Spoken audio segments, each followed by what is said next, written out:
Hi friends, welcome to series daily vlogs.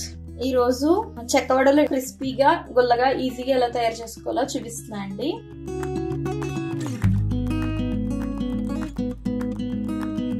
ముందుగా దానికోసం stove on చేసుకోవాలండి. స్టవ్ ఆన్ చేసుకుని ప్యాన్ పెట్టుకున్నాము. ఇందులో కొంచెం ఆయిల్ వేసుకోవాలండి. చెక్కలు అనేవి గుల్లగా రావడం కోసం కొంచెం ఆయిల్ వేసుకున్నాము. వెనపూసన్న వేసుకోవచ్చు, మన ఇష్టం. కొంచెం ఆయిల్ హీట్ అవ్వాలి. హీట్ అవ్వక మనం ఒక గ్లాసు వరిపిండికి ఒక గ్లాస్ వాటర్ పోసుకోవాలండి. వాటర్ పోసుకున్నాము. నేను ఒక గ్లాస్ తీసుకున్నానండి వరిపిండి. అదే గ్లాస్తో వాటర్ పోసుకున్నాను. ఒక గ్లాస్ వాటర్ పోసుకున్నాను. ఇందులోనే టేస్ట్కి సరిపడగా ఉప్పు వేసుకోవాలి. వాటర్ అనేవి బాయిల్ అవ్వాలి. వాటర్ బాయిల్ అయ్యేలోపు ఇవన్నీ మిక్సీ పట్టేసుకోవాలండి. పచ్చిమిర్చి, కొత్తిమీర, కరివేపాకు, జీలకర్ర. మనకి మన ఫ్లేవర్స్ని బట్టి మనకు కావాలంటే మనం వేసుకోవచ్చండి. నేను కొత్తిమీర, కరివేపాకు ఫ్లేవర్స్ కోసం వేసుకుంటున్నాను. ఇవన్నీ మిక్సీ పట్టేసుకోవాలి. ఇలా మిక్సీ పట్టేసుకున్నామండి పచ్చిమిర్చి, కొత్తిమీర ఇవన్నీ. మనకు కావాలంటే ఎండుకారం కూడా వేసుకోవచ్చండి, మన చాయిస్ అది. వాటర్ అనేది బాయిల్ అవుతుంది కదండి. ఇప్పుడు మనం ఇందాక మిక్సీ పట్టుకున్న పేస్ట్ అంతా ఇందులో వేసేసుకున్నాము.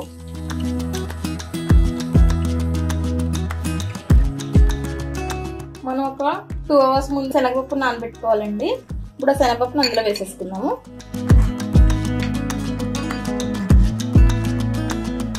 వాటర్ మరుగుతున్నాయి కదండి. ఇప్పుడు ఒక గ్లాసు వరిపిండి వేసుకుని బాగా మిక్స్ చేసేసుకోవాలి.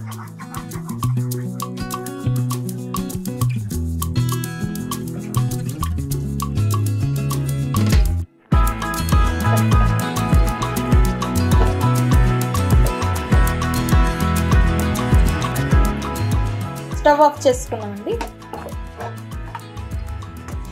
ఇప్పుడు ఈ పిండి అంతా చల్లారబెట్టుకోవాలండి. చల్లారిన తర్వాత మనం చక్కెరగా చేసుకోవాలి. ఇంతకు మనం పిండి అంతా మిక్స్ చేసుకున్నాం కదండి, బౌల్లోకి తీసేసుకున్నాము. పూర్తిగా చల్లారిపోయిందండి. చెక్కవడల కింద ఒక్కొక్కటి చేసుకున్నామండి. ఫస్ట్ దానికోసం ఇలా చిన్న చిన్న బాల్స్ కింద చేసుకోవాలి.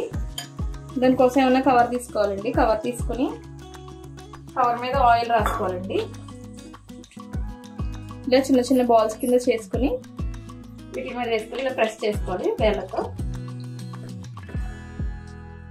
రౌండ్గా ప్రెస్ చేసుకుంటే పలుచగా రెడీ అయిపోతాయి మనకి. ఇలాగే మొత్తం చక్కెరన్ని కూడా చేసేసుకోవాలండి. ఆయిల్ హీట్ అయింది కదండి.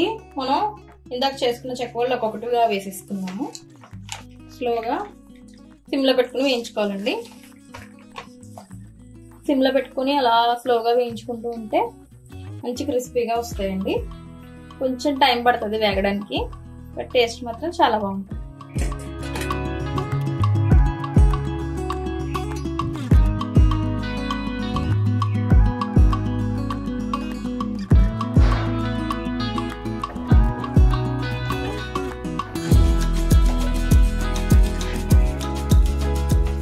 తీసేసుకుందామండి ప్లేట్లోకి. అంతే అండి, క్రిస్పీ అండ్ టేస్టీ చెక్కవడలు రెడీ అయిపోయినాయి అండి. చాలా క్రిస్పీగా ఉన్నాయండి, చాలా గుల్లగా వచ్చినాయి. ఖచ్చితంగా ట్రై చేయండి. ఎలా వచ్చినాయో కమెంట్ చేసి చెప్పండి. అండ్ నా ఛానల్ని సబ్స్క్రైబ్ కూడా చేసుకోండి. Thank you for watching.